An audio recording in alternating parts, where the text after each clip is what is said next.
Le mystère de l'alphabet. Et voilà des réponses pour ceux qui a trait au mystère inconnu concernant l'alphabet. Et dans la vidéo de quel royaume venez-vous, le dit sujet est souvent revenu, car c'est un sujet récurrent, et ceci a pour cause la présence de lettres fortes, comme vous le savez, au sein de certaines cultures et donc de royaumes. Et croyez-le ou pas, c'est l'alphabet qui est majoritairement responsable pour ce qui est de vos croyances, les croyances d'une nation, d'une secte et d'une communauté. Car le parler, la formulation de termes au sein d'une communauté spécifique, se fait que nous ne le voulons pas via leurs alphabets. Et c'est donc vos croyances qui façonnent cette façon de parler, cette formulation, comme dit de vos croyances.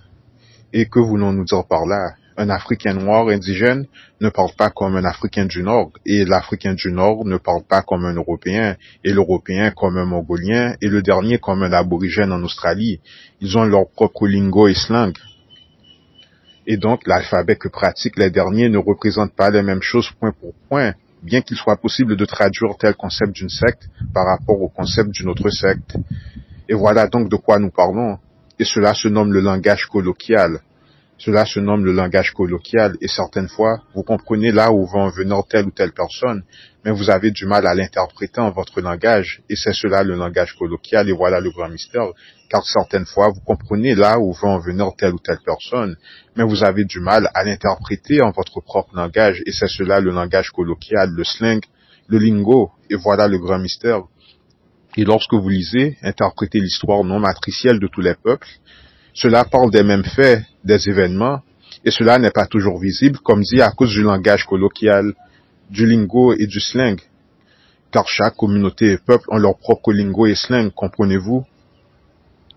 Et voilà comme dit pourquoi certaines cultures et royaumes ont des lettres phares telles que la lettre Q dans les royaumes d'Arabie, pour les Berbères d'une part, et le K, par exemple en Afrique de l'Ouest, d'autre part. Et ces lettres, comme dit, sont porteuses d'énergie. Ces lettres sont porteuses d'énergie, d'un certain circuit énergétique. Et ce sont ces lettres fortes, que vous le voulez ou non, qui déterminent les croyances et le parler et la formulation d'expression des différents peuples sur Terre. Et voilà pourquoi les Européens considèrent les lois africaines et arabiques comme dures et violentes. Et ceci à cause du modus operandi de comment est pratiqué l'alphabet au sein de ces régions. Et voilà aussi pourquoi les Africains indigènes du Nord et les Africains de l'Ouest considèrent les lois européennes comme immorales. C'est une question de perspective, mais c'est à cause de comment est pratiqué l'alphabet.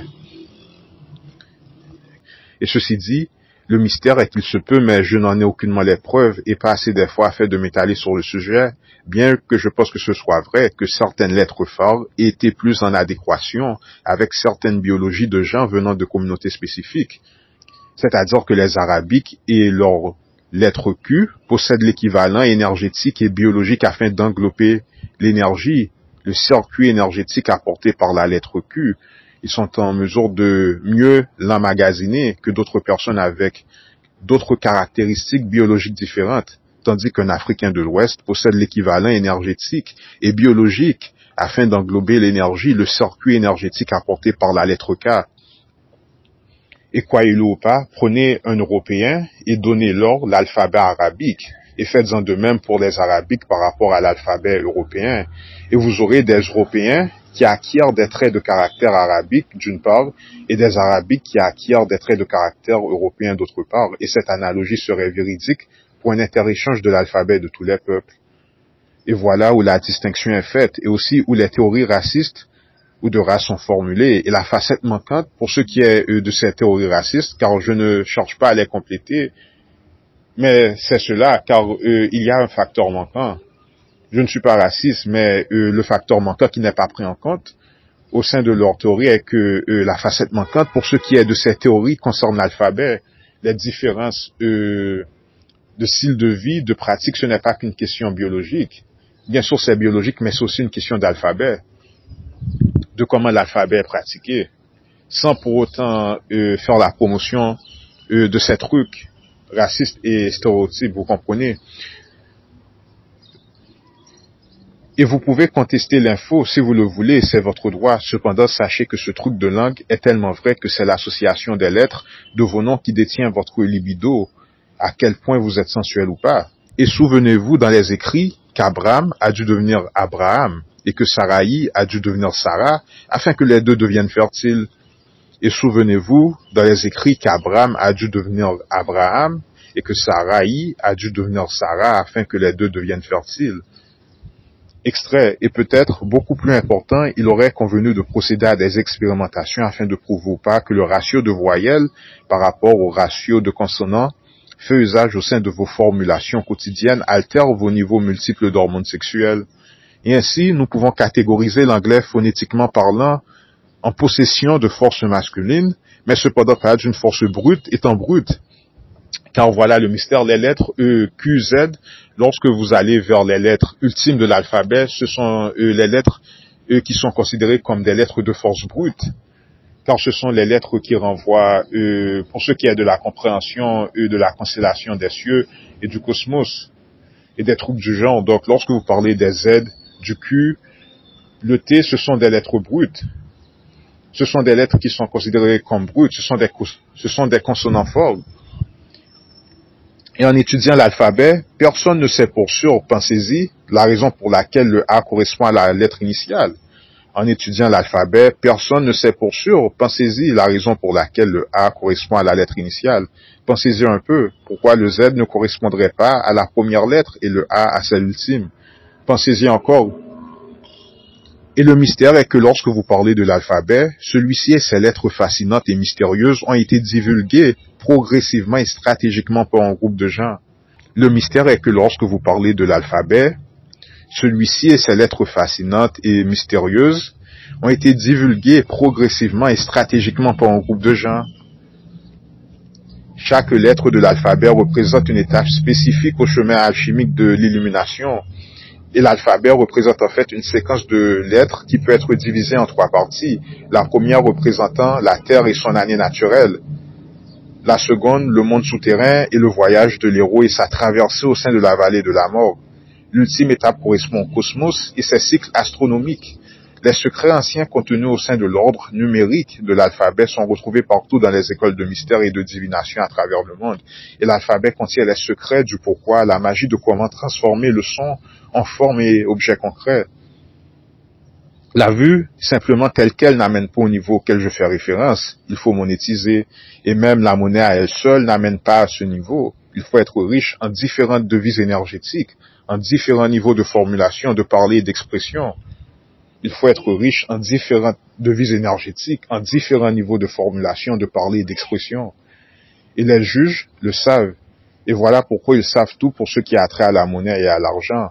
Et voilà pourquoi ils doivent aussi étudier les textes antiques, tels que le Coran, la Torah et la Bible. Et il y a une frontière qui sépare notre monde d'autres mondes. Et cette frontière est une devise énergétique, un langage, un certain langage. Et lorsque vous entendez parler des différentes régions de Marineland, Franklin, qui se trouvent partout en Éthiopie, et même jusqu'en Europe, et aussi en Océanie, par exemple, cela correspond à des royaumes, des trônes, des groupes de gens qui ont établi leur paradis, qui sont régis par différentes devises, différents langages connectés à différents circuits énergétiques corporels, et comment celui-ci circule et bouge. Et l'alphabet représente une étape, et les juges ont accès à ces trucs car ils savent interpréter le langage et le lingot de tout le monde. Et les juges ont accès à ces trucs car ils savent interpréter le langage et le lingot de tout le monde. Cela s'appelle la loi de la correspondance. Ils sont en mesure de faire le lien entre différentes devises énergétiques. Car ce sont différentes devises énergétiques qui déterminent quoi? Les devises économiques. Et en fait, croyez-le ou pas, ces trucs sont aussi reliés à notre biologie. Donc, lorsque vous parlez de ces trucs de juges, les juges ont accès à ces trucs car ils savent interpréter le langage et le lingot de tout le monde. Ils comprennent les différentes devises énergétiques. Et voilà le mystère. Les lettres apportent différentes devises énergétiques. Et voilà pourquoi l'arabe est comme il est, voilà pourquoi l'africain est comme il est, voilà pourquoi l'européen est comme il est. Car un africain, à titre d'exemple, un africain noir qui naît en Afrique, au sein de sa culture, c'est impossible qu'il soit athée. C'est impossible qu'il soit athée. un Africain noir qui serait athée serait l'équivalent d'un nègre de maison, c'est-à-dire un Africain qui n'a pas de croyance, etc. Ce serait un nègre de maison, c'est impossible. C'est impossible. Au même titre que vous pouvez faire l'analogie pour les Arabes. Maintenant, pour les Européens, c'est différent car les Européens ont été introduits, du moins sur la Terre, et où ce qu'ils vivent actuellement à différentes variétés de l'être. Les Européens font face à beaucoup plus de variétés de l'être que les Africains et que les Arabes au sein de leur propre culture. Maintenant, ces autres lettres sont connues, mais sont gardées secrets pour le cours de développement de ces différentes communautés. Donc, vous pouvez voir un Européen qui est athée, vous pouvez avoir un Européen qui est religieux, et même aussi un Européen qui est spirituel, car l'Européen a accès à plus de variétés de lettres. Maintenant, je ne sais pas pourquoi cela met en jeu les différents ordres de sociétés secrètes. Pourquoi ils ont introduit certaines lettres à certaines choses. Et nous avons élucidé une partie du mystère, mais il y a beaucoup plus d'autres choses à élucider. Donc voilà pourquoi l'Européen est comme il est, l'Arabe est comme il est, et voilà pourquoi l'Arabe est comme il est, et voilà pourquoi l'Africain est comme il est. Donc, voilà.